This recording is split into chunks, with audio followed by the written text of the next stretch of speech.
distinguished guests, esteemed participants, ladies and gentlemen, it's my great honor to welcome you all to this last session of Antalya Diplomacy Forum, titled Strategic Foresight as a Tool of Diplomacy.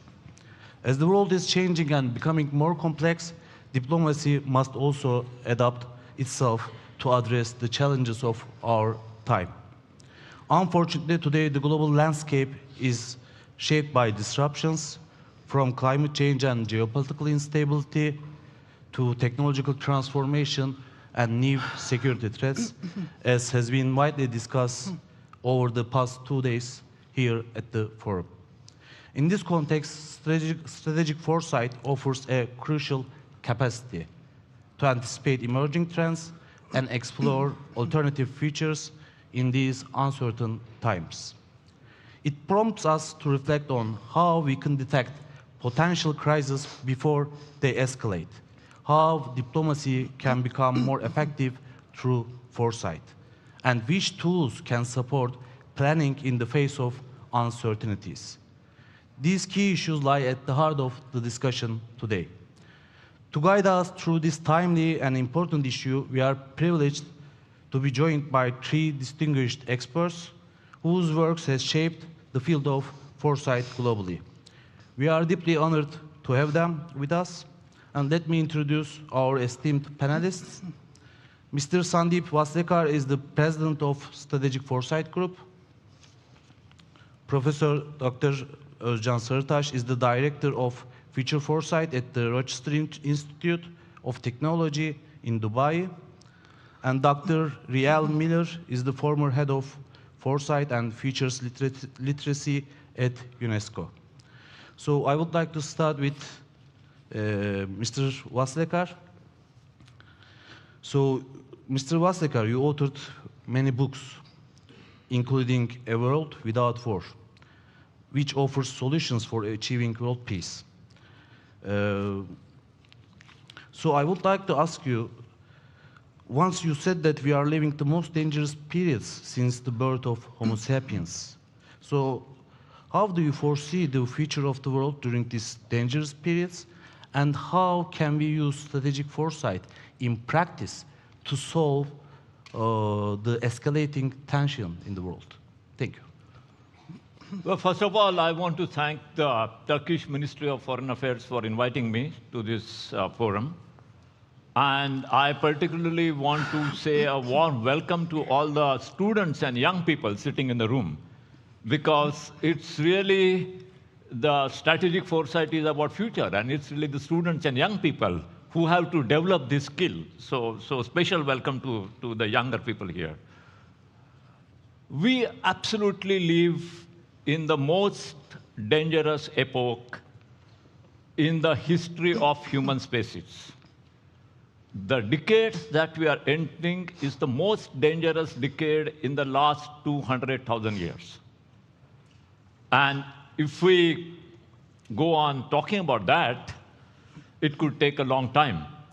And we would all feel despair, because there is a nuclear arms race, there is a combination of emerging technologies with nuclear weapons, there are the lethal autonomous weapons, there are 10,000 nuclear warheads in the stockpiles of 9 countries. But I would like to take a positive tone, since this is the last session of Antalya Diplomacy Forum, and give you 2 concrete examples of how strategic foresight can be used for improving diplomacy and preventing crisis. So the first example is from this region, from the Middle East and Turkey and around. So and this is what actually happened. So in 2010, there was a very good economic and political relationship between Turkey, Iraq, Syria, Jordan, Lebanon. They formed a free trade area. But in 2011, with the beginning of revolution in Syria, this free trade area collapsed. And then we entered Strategic Foresight Group to develop strategic foresight for diplomacy in this region. And then we did scenario planning, and we thought that there were 2 scenarios. Either Bashar al-Assad regime would go on, or it would not go on. Now, you don't know in 2012 what of the two will happen. Maybe he goes on for many years, maybe he doesn't go on for 2 years. So we have to use diplomacy, not knowing which of the two will happen. So we looked at the region, and we found that in either case, the situation in the region is such that you need to cooperate in the management of rivers, because the life of the people depends on Euphrates and Tigris, and besides that, many other rivers, but mainly Euphrates, Tigris, which connect this river. So then we put various strategic foresight exercises involving scientists, diplomats, and even politicians, members of parliament from this region, from Turkey, Syria, Iraq, and the neighboring countries.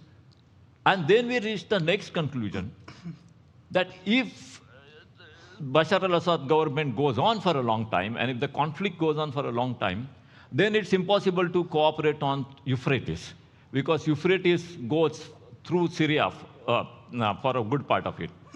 So we advised Turkey and the Iraqi leadership to concentrate on Tigris, which was an innovation, because for 30 years, Turkey, Syria, Iraq were always thinking of Tigris-Euphrates basin. Always they called Tigris-Euphrates basin.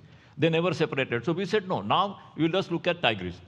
And so we set into motion a process for 2 years from 2013 to 2015, and we worked out various options for cooperation between Turkey and Iraq on the management of Tigris River.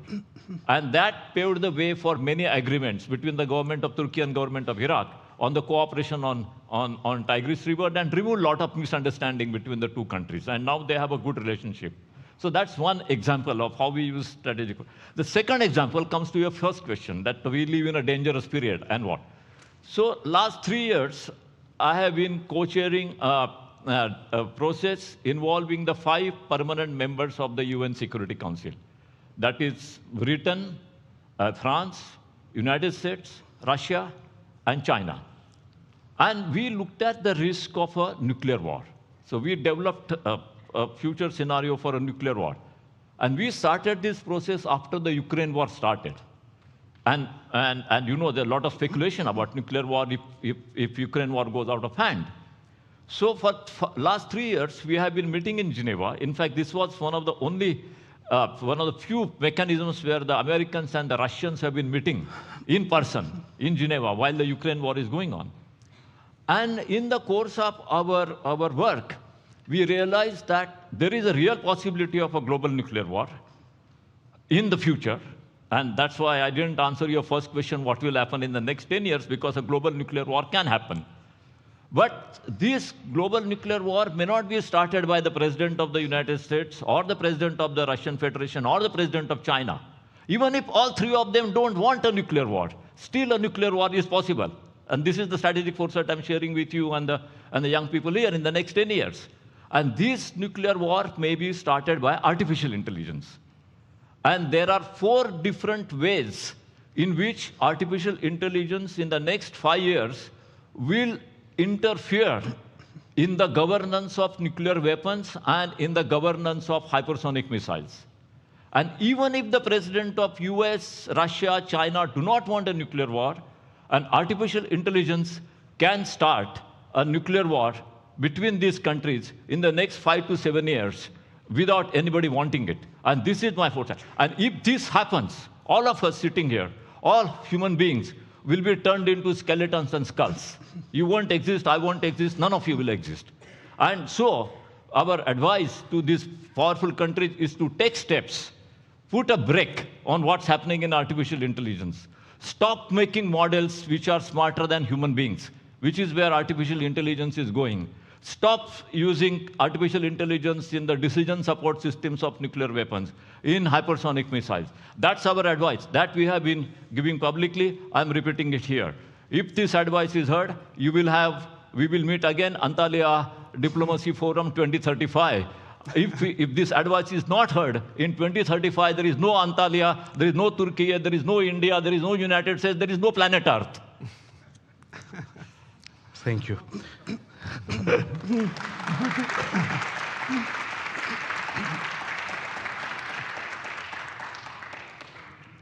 So So I would like to move after this topic introduction to Professor Özcan, and hoping to portray us an optimistic view, maybe. Yes. So I always say my students, when they ask me to predict the future, I said that, social scientists are not prophets. But I think in your case, it must be the opposite, because you mainly concentrate on foresight. So I would like to ask you, how can we foresee the future by using these new technologies, and how does strategic foresight can contribute to long-term planning and decision making? Which tools of strategic foresight and methods can be instrumentalized in the field of diplomacy and foreign policy? Mm-hmm. Thank you. Thanks again for the opportunity. Good morning, everyone. First of all, I would like to extend my gratitude to the Ministry of Foreign Affairs for organizing this excellent event and inviting me as a speaker at this distinguished panel on a very important topic. This is obviously not the last panel of this forum. It is the first panel of the next forum. So, because we will understand and appreciate this much better when we start thinking about the number of things we need to do from today, not from tomorrow. So it is very important that actually, first of all, we realize that there is a future, and that future is different than the past futures. Actually, I formulated it like this, the following. The future is the new present. So we need to think about the future from today. And this is a skill, actually. This is an important trait of a human being. We always think about the future. We always prioritize things because we don't have endless resources. We don't have endless amount of time. We don't have endless amount of skills. We don't have endless amount of money. And we need to use these strategic resources as wisely as possible. So we chose to be here today, so we prioritize this, right? This is an important event. It's a great platform for an exchange, and we will learn from each other, and we will increase the awareness of the future and why it matters, why it is important. So the future is uncertain, it is complex. It is getting more complex, I would say. We will be overwhelmed with the complexity of the future in the coming years and decades. Because a few years ago, we were talking, and I see that the agenda of this forum is mainly also occupied by the geopolitical issues of the physical world as we know it, right? So we can see the map of the world and we can recognize it. We have seen this map for a long time, and we can see our neighbors, and we can point out the number of conflicts which are happening around the world, and we can understand it more or less. And this is actually complex enough. And it is uncertain enough. And we have so many things to think about that. War and peace issues, sustainability issues. As we speak right now, for example, there are 1 billion people living in the world without electricity and access to clean water in their homes. So this is actually telling us a lot of challenges. And we have very ambitious, of course, targets, like the Sustainable Development Goals, SDGs, which we need to accomplish.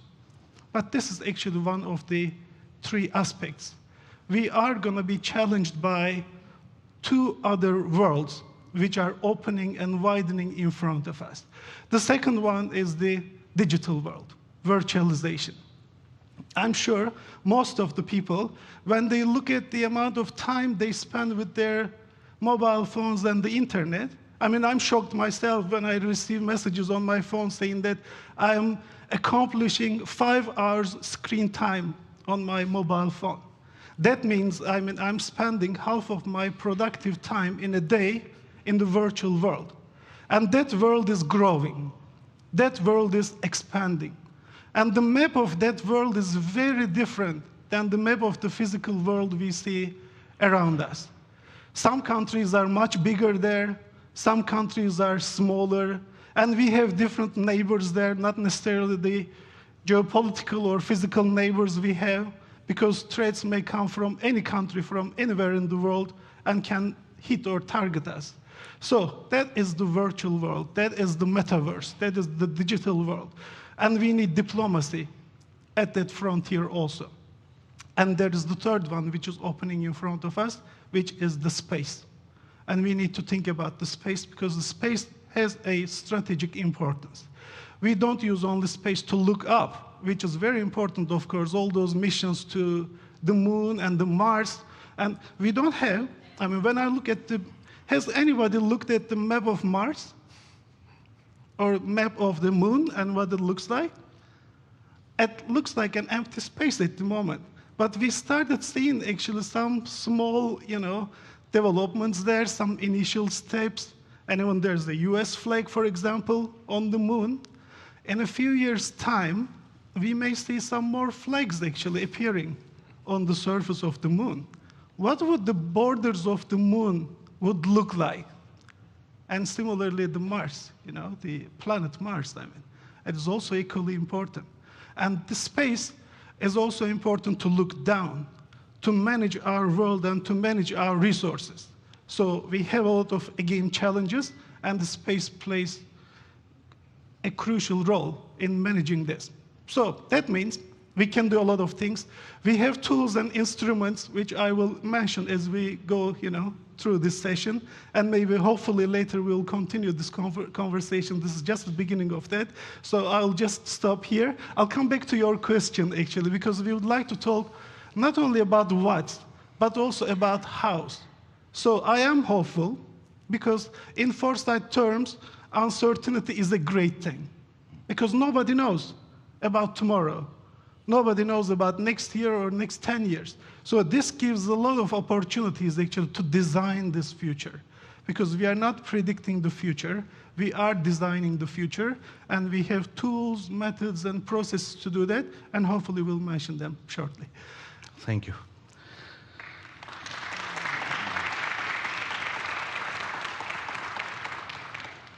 So, Dr. Miller, you have spent almost 3 decades developing methods on how to use future and anticipation more effectively for public policy.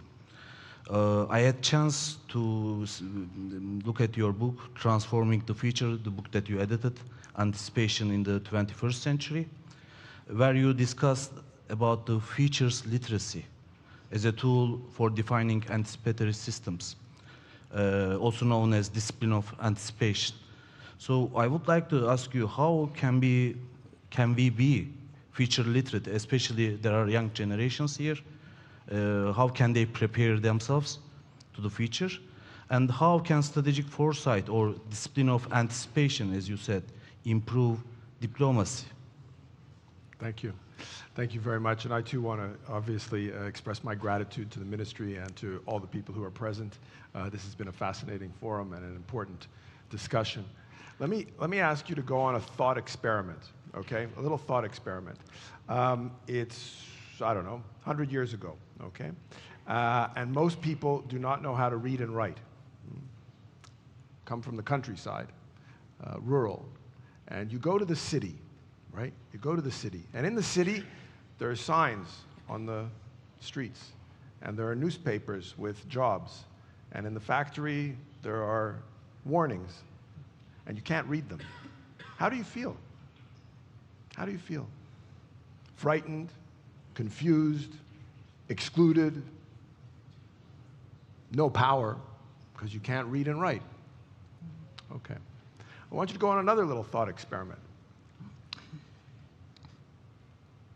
You have this idea that when you're a child, it's important to know that if you touch the stove, you might get burned.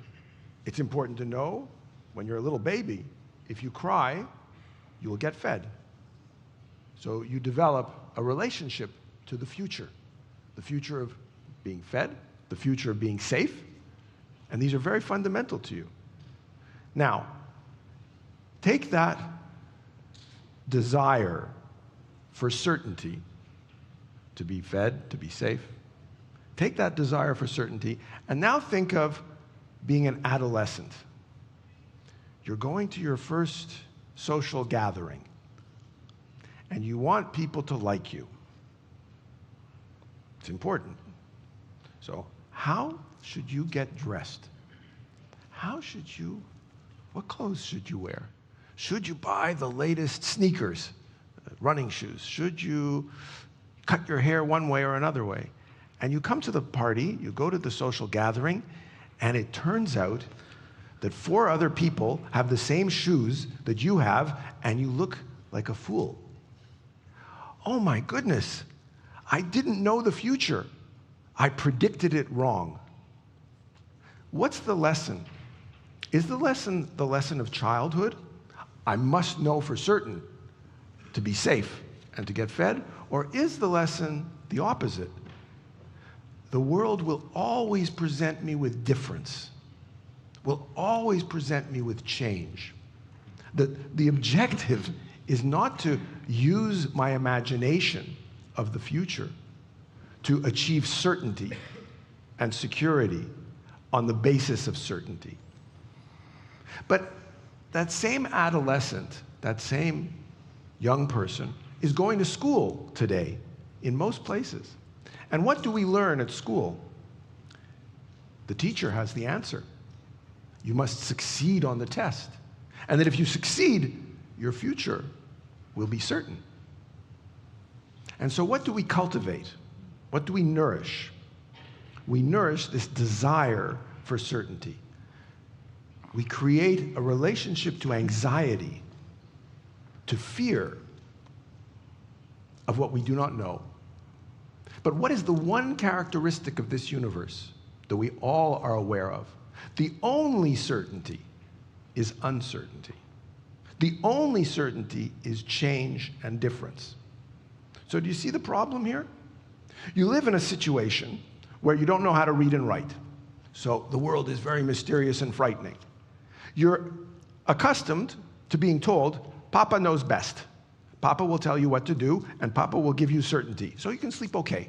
Of course, it doesn't take long to realize that that doesn't work, because Papa doesn't know everything, and the world changes a lot. So then you say, how can I sleep? I'm hungry for certainty. I'm hungry for certainty. I must have certainty, but I can't get it where I'm supposed to get it, from those on top who know, have authority. So what do?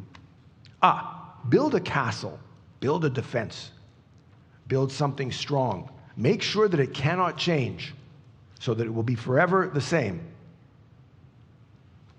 That doesn't work either, does it?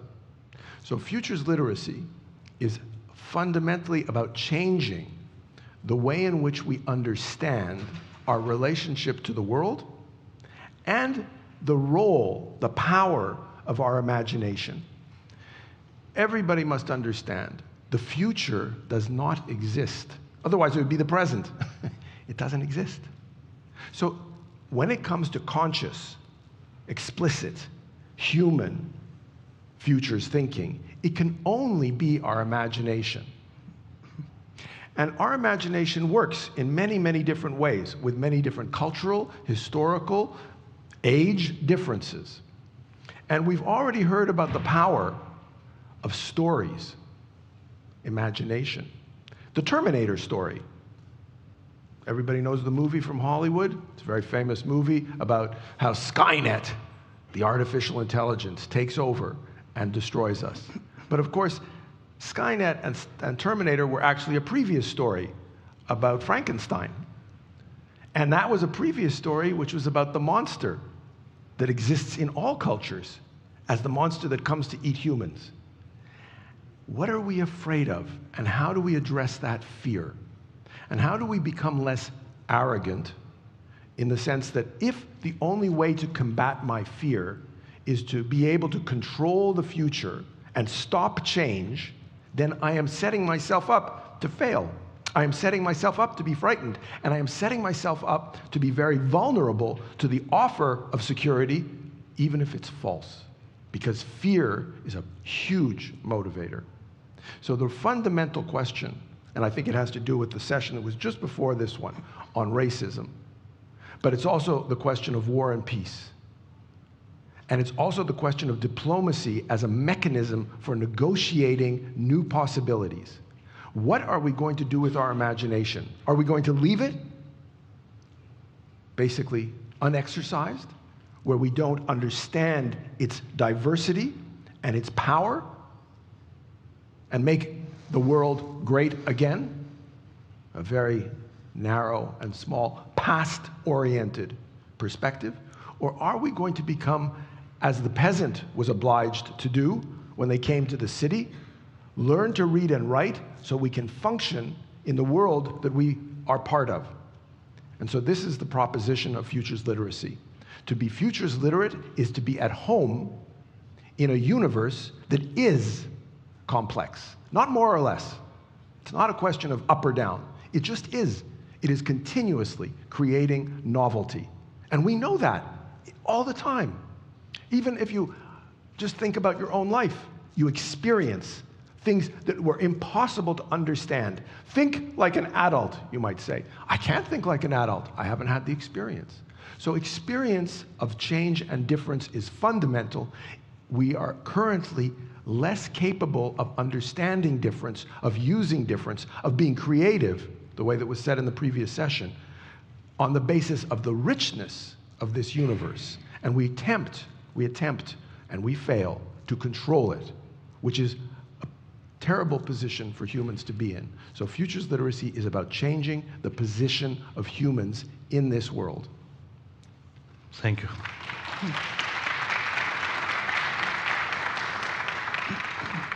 So we have a quiet time, so I will make a second round, but I would like to keep it short, to leave some time for questions as well. I will return back to Mr. Vastekar. So a couple of years ago, you wrote a piece about the possible scenarios in Ukraine war. And since under this forum, Ukraine war was one of the central issues, I would like you to re-evaluate your thoughts on Ukraine war, especially within the current changes as the Trump administration. What is your, how do you foresee the war in Ukraine after these 3 years? Well, thank you. That's an important question. In my earlier intervention, I gave you two stories of how to use strategic foresight for improving diplomacy. But they were my own examples. Now, in the context of Ukraine war, I'll give you an example how strategic foresight was used by Turkey in the context of Ukraine war. And how other solutions which were being found and are being found today are not based on strategic foresight, but based on the past equations. So in March 22, Turkey facilitated, not mediated, but facilitated negotiations between Ukraine and Russia. And I will not go into the terms of the deal, but that was the best deal the two countries could have got. The Russians agreed to go back to the border. Donbass was going to be autonomous or under UN administration. And there are many other aspects. And Ukraine, in return, decided to be neutral. If Ukraine had accepted and Russia had accepted, and if this agreement had been signed in April, which is when it was supposed to be signed, 9th of April, you wouldn't have had continuation of Ukraine war. But British Prime Minister of that time, Boris Johnson, flew into Kiev and sabotaged this agreement. I must say it openly. So the Turkish facilitation was based on what will happen in the future and how to limit the damage in the future and how to create a better future for Ukraine and for Russia. And after 5 years, it is proved that that was the best possible agreement that could have been there. The agreement that you will get now under the Trump's facilitation will be the one where Ukraine will lose a lot of its economic sovereignty, its sovereignty over the minerals. It will definitely lose a lot more areas. The Russians will not go back to the February 2022 border which they had promised, because this agreement is being negotiated on the basis of past, the history, and the present, and Ukraine's natural resources. So when diplomacy is guided by future and what kind of future scenarios you want, you can have a resolution of a conflict like Ukraine, which you had right in this country, in Istanbul. You had the resolution You can ask any of the Turkish ministers and officials who were present that time as witness that this is what actually happened. But the international media chose not to report on this. So international media is a culprit in the continuation of Ukraine war. Absolutely. And the Ukraine solution that you are going to get now is based on the past history, minerals, etc. So the scenario that we see now is the one which is much worse than the solution we had got in March 22. I just want to say one last thing, which is not related to Ukraine, but which is broader, but which draws from the Turkish attitude towards the facilitation of March 22. And I particularly want to tell the students here and the young people, tomorrow, day after, when you go to the university, tell your professors that you have been teaching us one thing very wrong. All of you. I've not been to your university, but I know your professor has been telling you one thing wrong. And your professor has been telling you that the time travels from past to the future. The professor says, first there is past, then it is present, and then there will be future. It is nonsense. The time travels from future to the past. First there is future. Then what is future tomorrow will become present. So today is today, but tomorrow when you wake up, tomorrow will become today. And what is today becomes the past. So tomorrow when you are in your house or in a hotel, today will become past. So you must understand that time doesn't travel from past to the present to the future. The time travels from the future to the present to the past. That is the way time travels. But all of you have been taught bullshit from in your schools and in the colleges saying that the first there is past, then there is a present, then there is a future. First there is a future. Now, why this is important, if you realize that future is the first and it is yet to come, it's in your hands to shape the future. You cannot shape the present, you cannot shape the past, which is in the dustbin. But you can shape the future. If you can shape the future, you can have the kind of future you want. But your professor doesn't want you to shape the future. Professor wants the president to shape the future. Because professor wants you to think of the past. So students, young ladies and gentlemen, forget your professors, forget your teachers. Start thinking that you have the ability to shape the future from now. And what is today is going to become past tomorrow. What is present is past. So start shaping the future. Just as Turkey tried its very best to shape the future of Ukraine, but Boris Johnson is living in the past.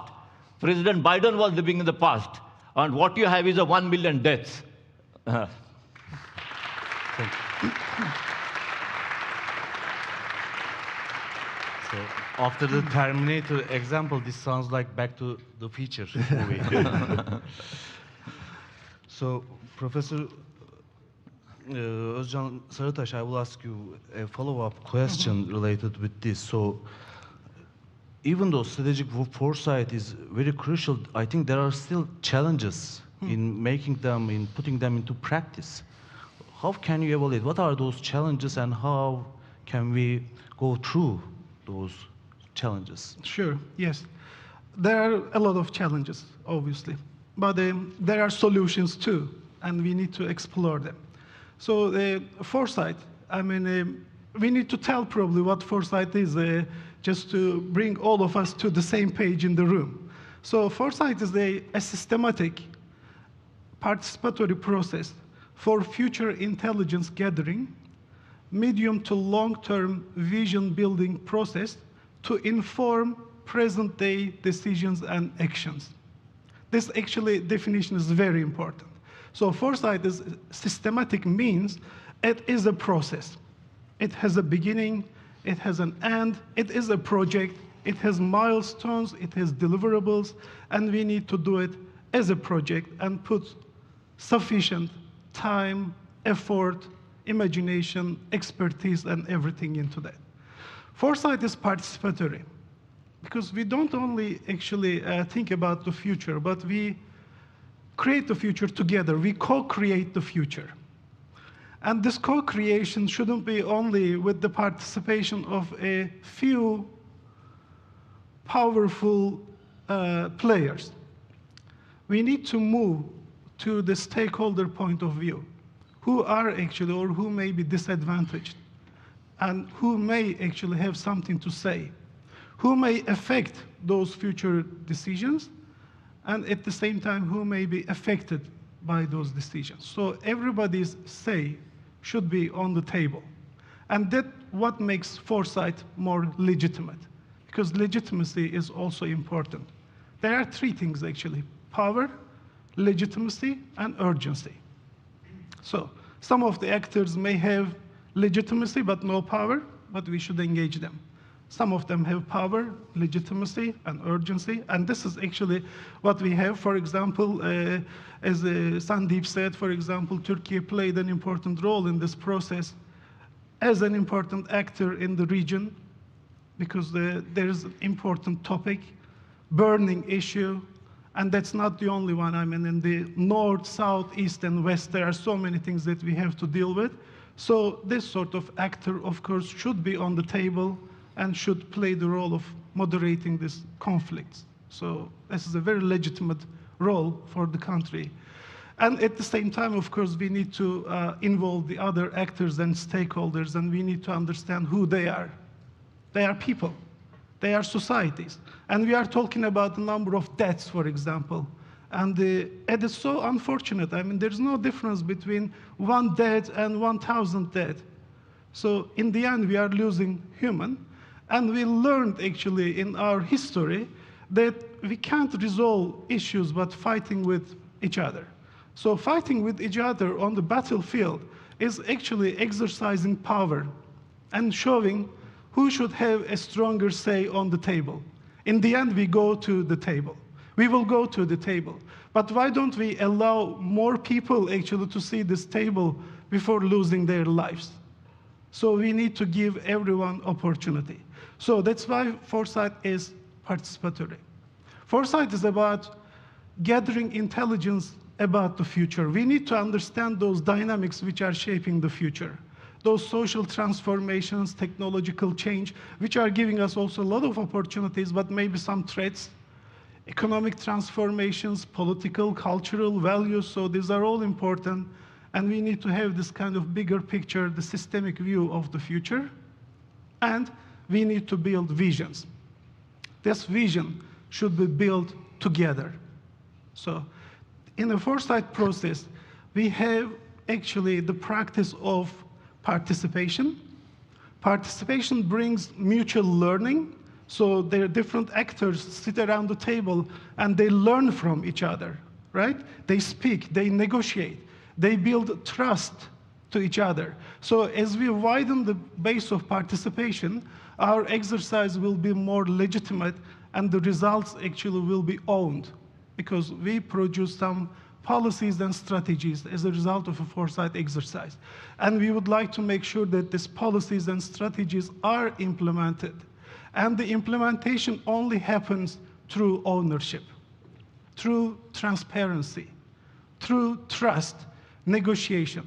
And these are all important elements of diplomacy, basically. Diplomacy plays a big role. And that's why foresight is very necessary for diplomacy. And the last item in my definition, the fourth one, so the first one was being systematic, second one was being participatory, third one is building a vision, and fourth one is putting this vision into practice. Because we don't only think about the future or design the future.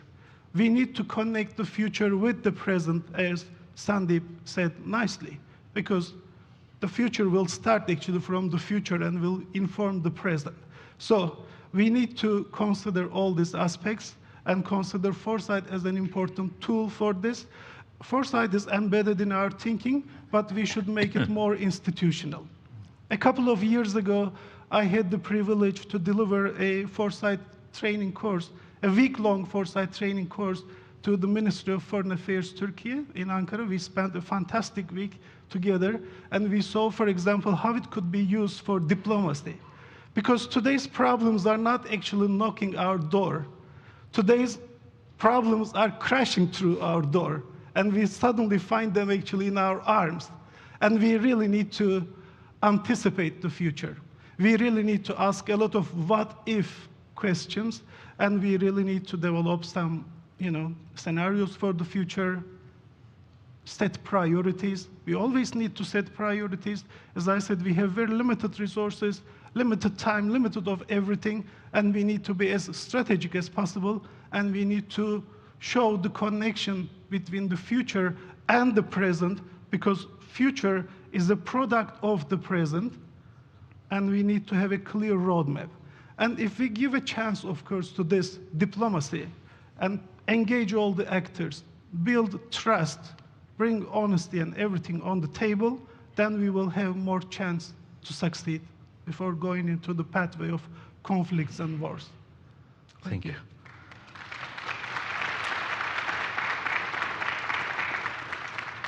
So Professor Sarıtaş mentioned about collaboration and participation. And as you worked for long years in OECD in the International Features Program, I would like to ask you, how can Foresight be used to promote collaboration between countries facing shared problems? A very, very important question. Let me say that I think that there's general agreement about the power of the future on what we pay attention to. So from the point of view of, for instance, negotiations or discussions or even understanding the other, being able to understand your own imagination. Why are you afraid of something? Why do you hope for something? Why do I hope, as my grandparents did, for instance, that their values from the beginning of the 20th century should prevail? Why did they think that was important? They thought that they were thinking a good thing when they had their values. But I have to say that, from my point of view, they're dead for a long time, but their values were racist, and I'm glad that those values were not prevailing and not perpetuated. So their idea of the future is very powerful, but it also changes. And I think that this is the kind of the fundamental message here. The future is indeed very powerful when it comes to perception, hope, and fear. So it structures our perception. But it's really crucial, and this comes to the point about anticipation that you raised, is how do we distinguish different kinds of imagination? Everybody here would say an orange is an orange, an apple is an apple. They're different. A fish is not the same as a lion. They're different. How do we begin to understand the differences in why and how we imagine?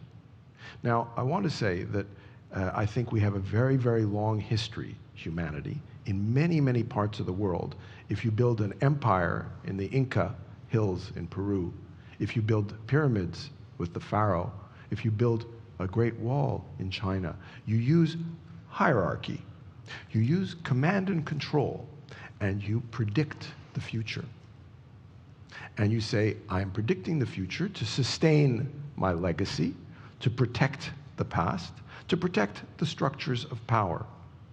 And the really fundamental question, if I may say, and it's not an easy one, is will we be obsessed, I would say, in the form of a toxic psychosis, with planning, controlling, determining the future, or will we be more humble, more open, less preoccupied with trying to create certainty and determine what happens? And I think that this is, in fact, the existential question. And it is not, the good news is, it's not that hard a question to answer, because as I said before, everybody in this room imagines. Everybody in this room imagines apples, oranges, monkeys, and protozoa. We all imagine different kinds of imagination. But, and I do this all around the world in a very practical way through futures literacy laboratories, the ability to distinguish between probable futures, which are extrapolatory, desirable futures, which are based on our values and our fantasies, and emergent futures, which are unknowable in advance, but provide us a clue to letting go of the past so that we can perceive the present, using the future to help us do that. That ability to distinguish is something that we have not yet cultivated. And here, we're right back in the same terrain as reading and writing. Start with the alphabet. Start with the basics of understanding how your imagination works. Why are you afraid? Why are you hopeful? Why do you think? Where does it come from? And how can you yourself, in your own context, create the hopes and fears and also the openness? I'll end with this point. Everybody here knows that you cannot describe the present with the dictionary of 10 years ago because there are new words. 10 years from now, there will be more new words. If we try to describe 10 years from now with today's dictionary, we will fail. So what's the key question? Can I invent new words? Am I frightened by those new words? I don't know that word. Or am I saying, oh, there's a new word. This inspires me to think of something completely different. And not to impose my past, but to be open to the future. And if we are open to the future, there is less need for conquest. There is less need to dominate. There is less need to oppress. There is less need to extract because we're creative and we're improvisational, not planned, improvisational. And in the context of confidence in improvisation, we're open to each other and to difference and to emergence, not just heritage, preservation, continuity, certainty. So these are very fundamental things. Every human has a familiarity with them, but we have not cultivated that capacity.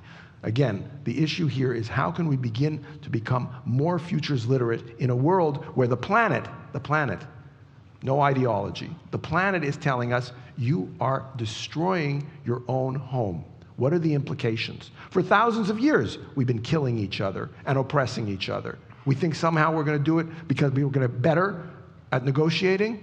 It's not by being better at negotiating. It's by fundamentally changing our understanding of the relationship of humans to the world.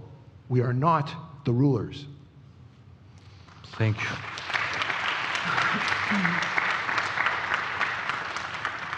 So we have like 15 minutes for questions. So I would like to open the floor for questions. Please keep questions short, direct. Yes, please.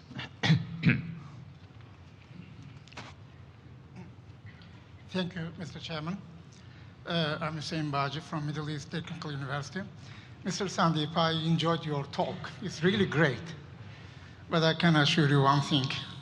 We professors, we do not teach nonsense. First of all, there are a lot of students here.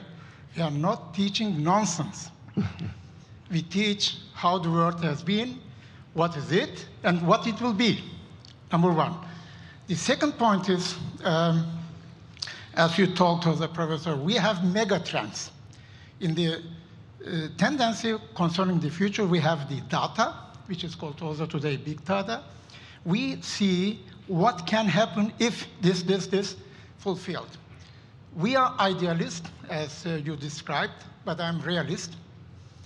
From international relations point of view, there will be no changes as far as the DNA of the human beings are not changed. There will be wars, there will be crises, there will be peace, etc. Now, my question is to you and to you. The world is, as we say in Turkish, yesterday is yesterday, today is today. This is Süleyman Demirel's statement, Turkish president. But he said one more thing. Tomorrow is another day. According to you, Turkey will be not member of the European Union. NATO will be dissolved. The Russian-Ukrainian war will be not finished. My question is to you directly. How do you anticipate the future, also coming from India particularly?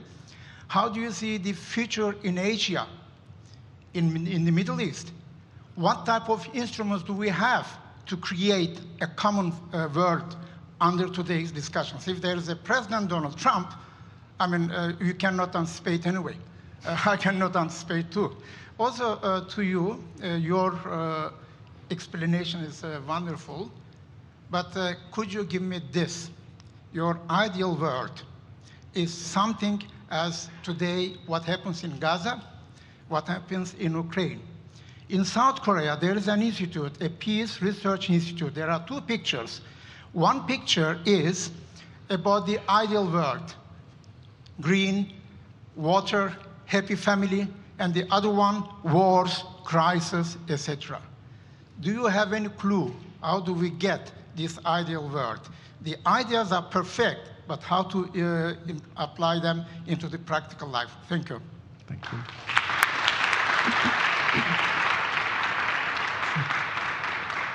So I think it's better we get the response first. Maybe we will not have a time for another question, so I would like to start with you. Well, I will try to be brief. There are two big changes that I see happening in the world as we see today. One, which I alluded in before, there is a serious possibility of a third world war or a global nuclear war. And I think the topmost priority for the world leaders should be to stop this, to prevent the world war happening. Because if we have a third world war, that will be the last war of humanity, and then nothing more will exist. So I think we have to stop thinking in terms of India, China, Turkey, UK, whatever, and we have to see right now how do we prevent a global war, global catastrophic war happening. And we have to realize another thing which is related. We are used to thinking in terms of countries, like I'm Indian, you are, I don't know, Turkish or Belgium or whatever, you are multinational anyway. But the world of geopolitics, the world of national identities is going to be overrun in the coming 8 to 10 years. It's already happening by silicon, plutonium, carbon, and oxygen. Silicon, plutonium, carbon, and oxygen are going to be more important than nations and countries. And we have to see how to manage these elements. And finally, to answer your question, we are facing civilizational crisis. Whether it is the climate crisis, whether it is the nuclear arms race, whether it is the AI arms race, whether it is the poverty, we are facing, whether it is a pandemic, not the last one, but the next one, we are facing civilizational crisis. But for each civilizational crisis, we are giving nationalist response. We look at it, this climate crisis, the nuclear race, the wars, how do I answer them from my Turkish national point of view? How do I answer them from my Indian national point of view? How do I answer them from my Russian point of view? How do I answer them from the American point of view? I'm trying to protect my national interests while the crises are civilizational. And the pandemics, the virus, the radiation, all of the carbon, they don't understand nations. When a pandemic happens and the virus goes from one country to another, it doesn't apply for visa. It doesn't even have passport. So we have to start thinking in terms of civilizational response to our civilizational crisis. If we can learn to do that, we will create a planet of peaceful coexistence and prosperity. If we don't learn to do that, and if you keep thinking in terms of I'm Indian and you are Turkish and you are whatever, we are in for serious, serious crisis because nations and countries are going to be overrun, as I said, by silicon, plutonium, uranium, carbon, and oxygen. Thank you. Thank you for the question. Very important questions. On the first point, let me just reinforce that scenarios change every minute. COVID has demonstrated to everybody in the world that it's not long-term, short-term, it's 5 days. Boom, your image of the future changes. You can't have the same, you don't know what to wear in the morning, right? You get dressed in the morning, you imagine what you're going to do in the day. COVID comes along, what am I doing today? Where am I going? How do I get dressed? So it's very practical, very powerful, but it's also something that I think encourages us to be humble about trends, mega trends, causality, outcomes, knowing the future. On the issue of practicality,